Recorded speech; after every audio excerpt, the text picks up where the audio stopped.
अर्थ ही अनर्थर मूल। एक ग्राम जड़े बड़ धनी लोक थिले। तांकर बहुत जमीबाड़ी, नाना प्रकार फसल आमदानी हुए। जमीरे काम करने अनेक चाकर और मूलिया थांती। निजर घर खर्च को फसल किछि रखी से बाकी तक बिक्री करती। तांको बाड़ीर परिवा प्रति हाट पाड़ी रे बिक्री हुए। एथिरु अनेक टंका आय हुए। से गरीब लोकंकु टंका करज देई महाजनी व्यवसाय मध्य करती। प्रतिदिन लोके करज नेबाकु बा करज सुझिबाकु तांको दुआर को आसंती। से एकुटिया लोक। एसबू बुझिबाकु केते जण गुमास्ता थांती। टंका पैसार हिसाब सेमाने रखती, किंतु निजे न बुझिले गुमास्ता माने ठकी नेबे। सेथिपई से प्राय सबुबेले कार्यव्यस्त थांती।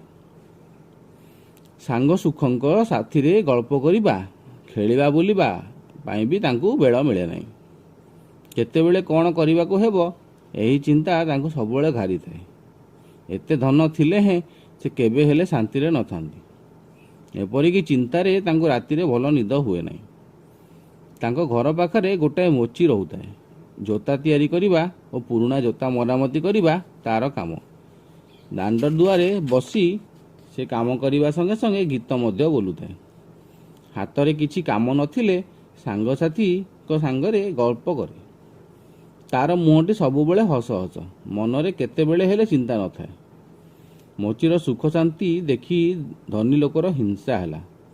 जार मनरे सबुबेले दुख अशांति से अन्य लोकर सुख शांति सहिब केमिति। से जाई मोची को पचारिले, भाई वर्ष को केते रोजगार करुच?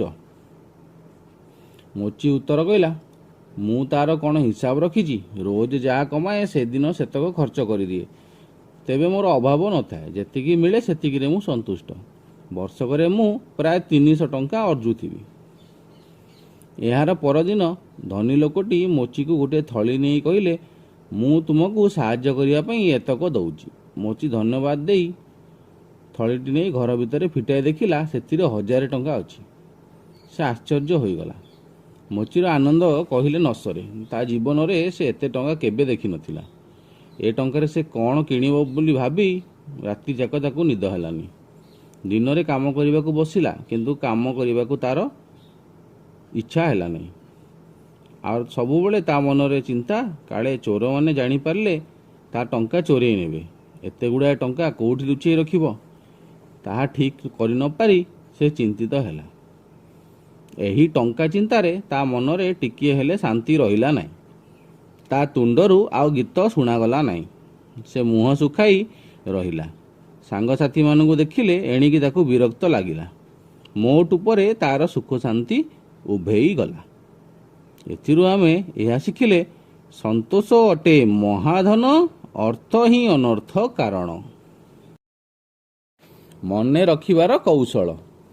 सुबोध सप्तम श्रेणी रे पढ़े। पाठ पढ़ारे तार मन न थाए कि पाठ पढ़िले तार मने रहे नहीं। हेले तार इच्छा केमिति परीक्षा भल नंबर रखंता। बापा माँ सांगसाथी समस्ते भल कहते। सार मध्य खुशी हेई बाबा दियंते। एते इच्छा थाए भी सुबोध बही धरी बसी पारे ना। अलस्वामी करे।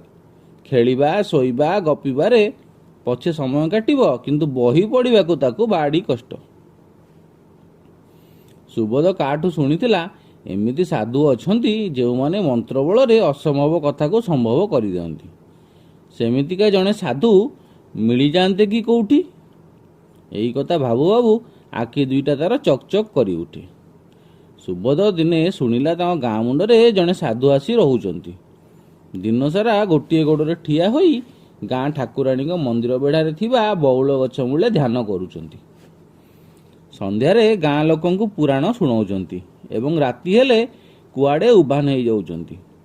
सुबोध को बड़ आश्चर्य लागिला। मनीष जणे उभान केमिति हेबे? गाँर जणे मुरबी लोक कहले जे से जणे सिद्ध बाबा। सिद्धि पाइथिबा सन्यासी माने जहाँ चाहिए ताहा करि परिबे। उभान हेबाटा कौन गोटे बड़ कथा? सुबोधर मन खुशी रे नाची उठिला। से निश्चय जाई साधु बाबा को तांको मन कथा कहब। तांको ठारू मंत्र हासिल करी क्लास रे फास्ट हबो। ତା ପରଦିନ ସନ୍ଧ୍ୟାରେ ସାଧୁ ପୁରାଣ ଆଲୋଚନା କରିବା ସରିବା ପରେ ସୁବୋଧ ଧୀରେ ଧୀରେ ଯାଇ ତାଙ୍କ ପାଖରେ ଠିଆ ହେଲା। ସାଧୁ ତାକୁ ଚାହିଁବାରୁ ସେ ପ୍ରଣାମ କରି କହିଲା, ଆଜ୍ଞା ମୋତେ ଦୟା କରନ୍ତୁ, ମୋର ଜ୍ଞାନ ବଢ଼ାଇବା ପାଇଁ ମନ୍ତ୍ର ଶିଖେଇ ଦିଅନ୍ତୁ। ମନ୍ତ୍ରଟିକୁ ଗାଇଲେ ମୁଁ ଯେମିତି ସହଜରେ ଜ୍ଞାନ ପାଇପାରିବି। ସାଧୁ କହିଲେ, ଜ୍ଞାନ ଲାଭ ପାଇଁ ସାଧନା ଲୋଡ଼ା। ତା ଛଡ଼ା ତୁମେ ତ ସ୍କୁଲ ଛାତ୍ର ଭଳିଆ ଦେଖାଯାଉଛ। ତୁମ ପାଇଁ ଦରକାରୀ ଜ୍ଞାନ ତୁମ ପାଠ ବହିରେ ଅଛି। ମନ ଦେଇ ସେସବୁ ପଢ଼ାପଢ଼ି କର। ସୁବୋଧ ଅଳି କରି କହିଲା, ନାଇଁ ବାବା, ଯେମିତି ହେଲେ ଆପଣ ମୋତେ ମନ୍ତ୍ରଟା ଶିଖେଇ ଦିଅନ୍ତୁ। ସାଧୁ କହିଲେ ଯେ ଯେଉଁ ଲୋକ ପରିଶ୍ରମ ନ କରି ସହଜ ଉପାୟରେ କିଛି ପାଇବାକୁ ଚାହେଁ ସେ ଶେଷରେ ନିରାଶ ହୁଏ। ତୁମେ ସେଭଳି ବାଟ କଥା ଚିନ୍ତା କର ନାହିଁ। ସୁବୋଧ ତଥାପି ସାଧୁଙ୍କୁ ଅନୁରୋଧ କରିବାରେ ଲାଗିଲା। ସାଧୁ ଶେଷରେ କହିଲେ, ଠିକ୍ ଅଛି, କାଲିଠାରୁ ତୁମେ ପ୍ରତିଦିନ ସନ୍ଧ୍ୟା ଆଗରୁ ମୋ ପାଖକୁ ଆସ। ମୁଁ ଗୋଟାଏ ମନ୍ତ୍ର ଶିଖାଇ ଦେବି। ମନେ ରଖ, ସେ ମନ୍ତ୍ର ଲେଖାଯାଏ ନାହିଁ। ମନ୍ତ୍ରଟି ଟିକିଏ ବଡ଼ ଏବଂ କେବଳ ଶୁଣିକରି ତାହା ତୁମକୁ ମନେ ରଖିବାକୁ ପଡ଼ିବ। ମନ୍ତ୍ରଟି ମନେ ରହିଯିବା ପରେ ଯାହା ପଢ଼ିବ ତାହା ତୁମର ମନେ ରହିଯିବ ଓ ତୁମର ଜ୍ଞାନ ବଢ଼ିଯିବ। ସୁବୋଧ ସାଧୁଙ୍କ ପାଖକୁ ପ୍ରତିଦିନ ଆସି ମନ୍ତ୍ରଟିର ଅର୍ଥ ବୁଝି ମନେ ରଖିବାକୁ ଚେଷ୍ଟା କଲା। ମନ୍ତ୍ରଟି ବଡ଼ ଥିବାରୁ ସେ ସହଜରେ ମନେ ରଖିପାରିଲା ନାହିଁ। ତଥାପି ଦିନ ଦିନ ଧରି ଚେଷ୍ଟା କରିବାରେ ଲାଗିଥାଏ ସେ। କେତେ ଦିନ ପରେ ସୁବୋଧ ମନ୍ତ୍ରଟିକୁ ମନେ ରଖିଦେଲା। ଶେଷରେ ସାଧୁ ବାବା ଖୁସି ହୋଇ ସୁବୋଧକୁ କହିଲେ, ବାବୁ, ଏହି ମନ୍ତ୍ରଟିକୁ ବୁଝି ପରିଶ୍ରମ କରି ମନେ ରଖିବାର କୌଶଳ ଏବେ ତୁମେ ହାସଲ କରିଯାଇଛ। ଏଣିକି ତୁମେ ଚେଷ୍ଟା କଲେ ନିଜେ ପଢ଼ି ଯେକୌଣସି ମନ୍ତ୍ର ମନେ ରଖିପାରିବ। ମନେ ରଖ, ପରିଶ୍ରମ ହିଁ ଯେକୌଣସି ସଫଳତାର ମୂଳ ମନ୍ତ୍ର।